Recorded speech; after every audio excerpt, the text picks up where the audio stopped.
Agora que a gente chegou na pausa de verão, acho que já dá pra gente começar a traçar um panorama do que está sendo o ano de 2026 da Fórmula 1, né? Um ano muito polêmico, principalmente por essa mudança de motor, com todo o investimento em material híbrido no motor que vai ser dividido agora com muito mais potência de energia, no 50% dividido com a combustão, né? E eu acho que, primeiro de tudo, que está sendo, que nem eu comentei, polêmico, mas eu acredito que tenha sido ruim esse começo de ano no plano geral da Fórmula 1. Pelo menos eu considero ele ruim, justamente por muita quebra de motor, muita quebra de unidades de energia mesmo, mas principalmente pela disparidade, né? A gente está vendo um campeonato 100% dominado pela Mercedes e em momentos que a Mercedes não está dominando, às vezes é por própria incompetência dela, ou às vezes por quebra de carro, que também tem outra coisa que está acontecendo muito, principalmente com o Kimi Antonelli, né? O Kimi Antonelli já sofreu em algumas corridas, a própria corrida da Espanha mesmo, que ele estava dominando e teve que abandonar por causa de problema no motor, foi algo que está prejudicando o campeonato dele, né? Mas eu vou falar em outro momento sobre isso. Hoje eu queria montar com vocês uma tier list das equipes desse ano de 2026, mais ou menos o que está sendo esse ano de 2026.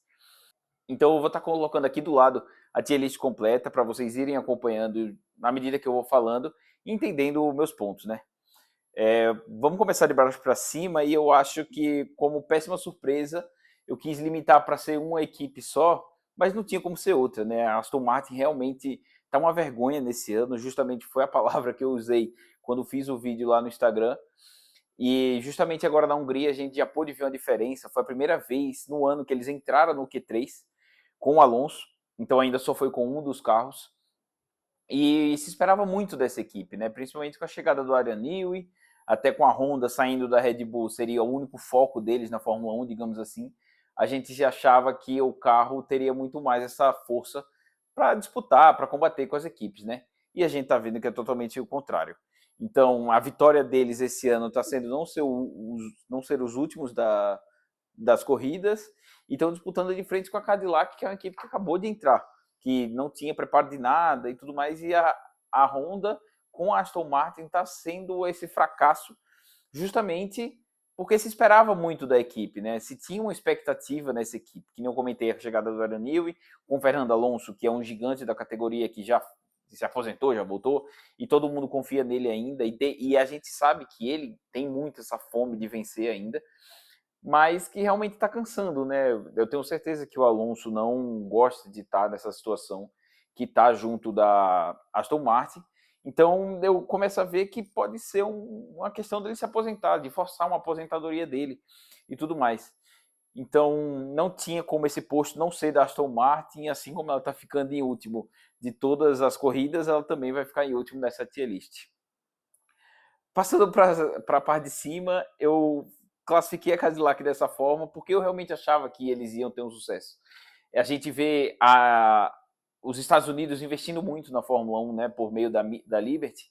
Então eu sempre achei que eles iam querer chegando na categoria com sei lá, pelo menos disputando, não sei, vitória, mas pelo menos naquele segundo bolo de equipes que a gente sabe que sempre acontece, né? Eu achava que eles iam estar nessa, tipo, sempre pontuando, vez ou outra beliscando um pódio, mas realmente está sendo muito difícil, né?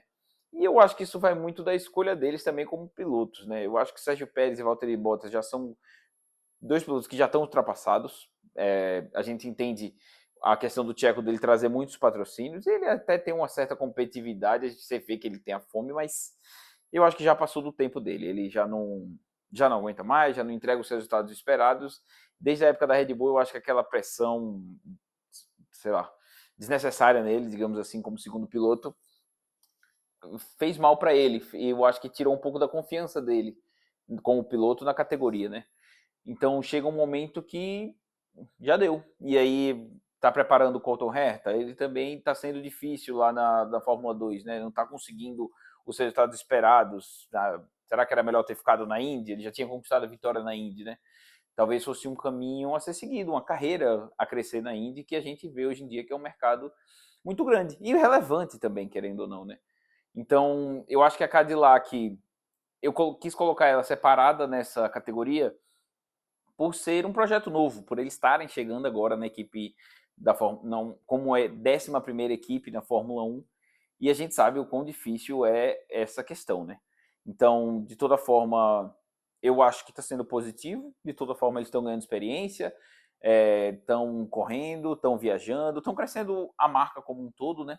A Cadillac era uma marca muito grande nos Estados Unidos e agora passa a ser muito conhecida no mundo inteiro, né? Justamente como essa 11ª equipe, e eles vão acabar ficando na frente da Aston Martin. Eu acho que é questão de tempo deles chegarem a pontuar. A Aston Martin tem um ponto apenas com o Alonso, então eu acho que a Cadillac ainda dá para chegar nessa segunda parte da temporada. E aí, nessa parte do indo bem, eu sei que pode parecer que não, mas eu classifico isso como positivo e negativo.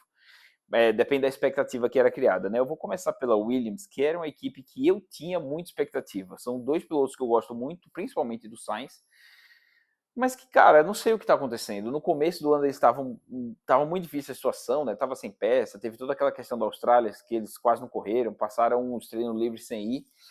E aí eu achava que eles iam dar a volta por cima, justamente pelo nome, pelo que o Wolff fez lá com eles. Eu acho que ia ser uma equipe que ia virar. Eu imaginava que, vez ou outras, eles iam talvez chegar perto do pódio, um quinto, quarto lugar com frequência, mas não está sendo. Eu acreditava muito neles como uma quarta ou quinta equipe do campeonato. Não brigando pelos pódios, pelos títulos, né? Porque a gente já imaginava que seria Mercedes, mas ainda tem isso, eles estão com o motor Mercedes. Então eu tinha uma expectativa muito grande na equipe, e aí eu coloco indo bem, mais de uma forma negativa. Eu acho que eles estão quase...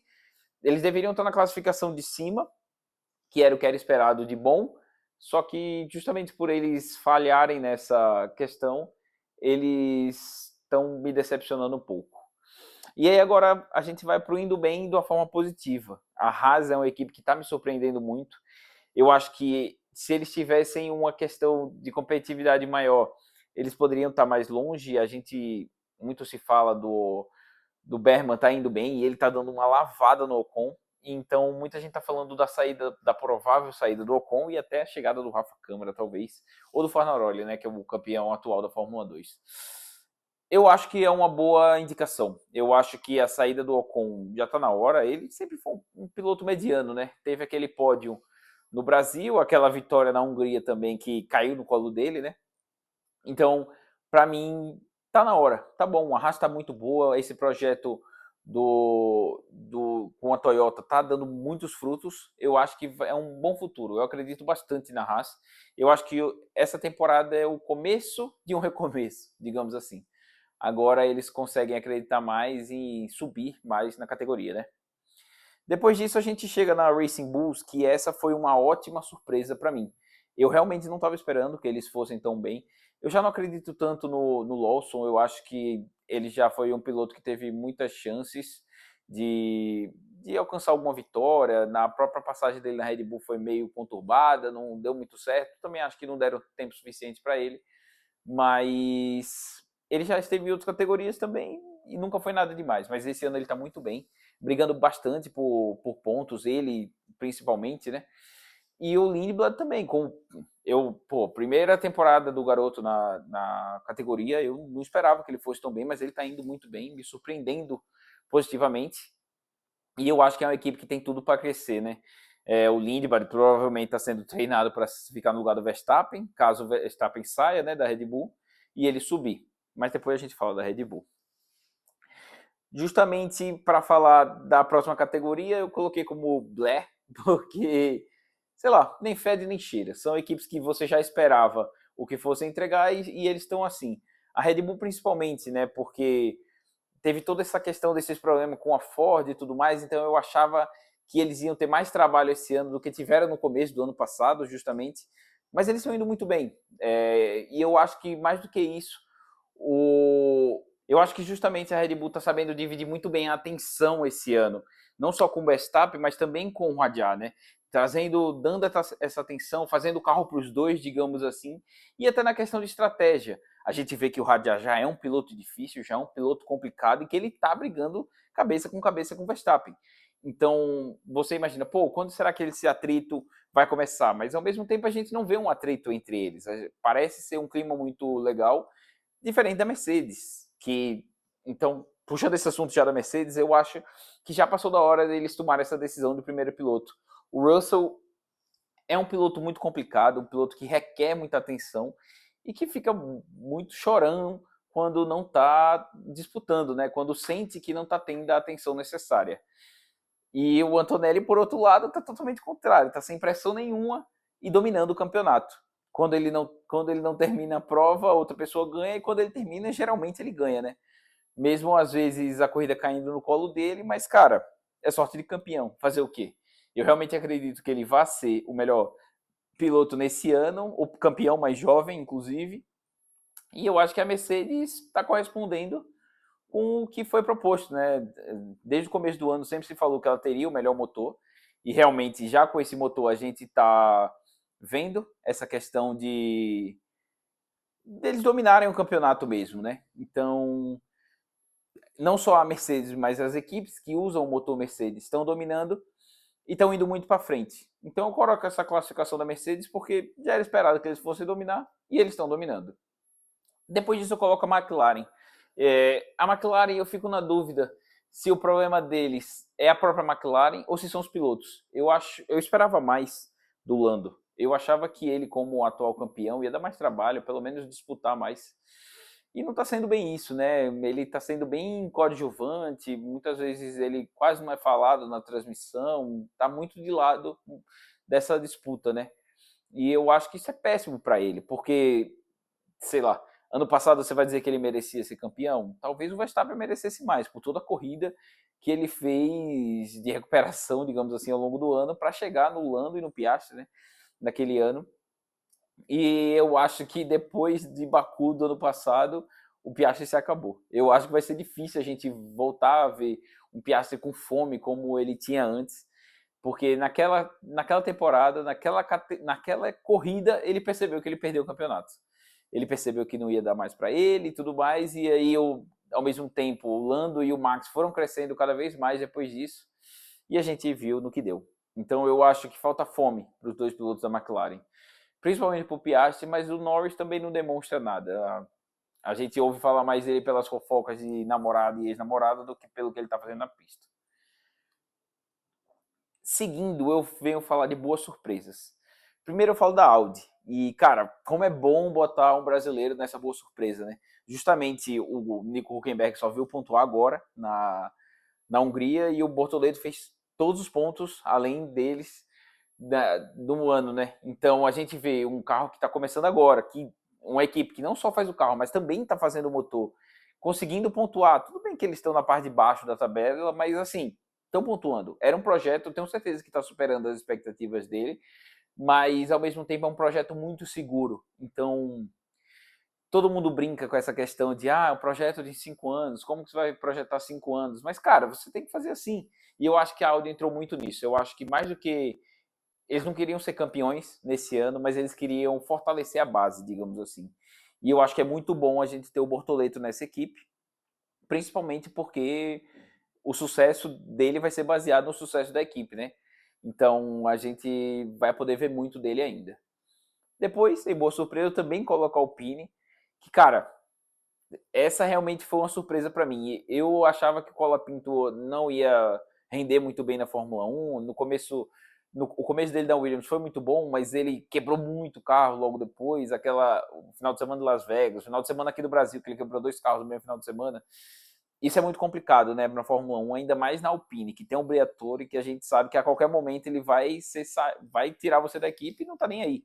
O próprio começo do ano mesmo, a gente teve o Durham, que durou 3 corridas e já foi substituído. E aí eu acho que o Colapinto viu isso realmente como a última oportunidade dele na categoria, digamos assim, e está aproveitando muito bem. E esse carro somado com o motor Mercedes deu muito bem, né? Realmente foi uma parceria muito boa e os caras estão sabendo aproveitar dessa parceria e dessa adição e estão correspondendo bem. Então, eles já estão na metade para cima da tabela, que para a Alpine nos últimos anos vem sendo a surpresa. O Gasly também já era um piloto que vinha muito pouco falado, né? porque já não estava entregando tanto, teve chance em equipe grande, mas não correspondeu. A Racing Bulls também, ele, enquanto ainda era a AlphaTauri, ele sempre foi uma equipe mediana, um piloto ok lá, acabou tendo a vitória em Monza, mas também foi por um acaso.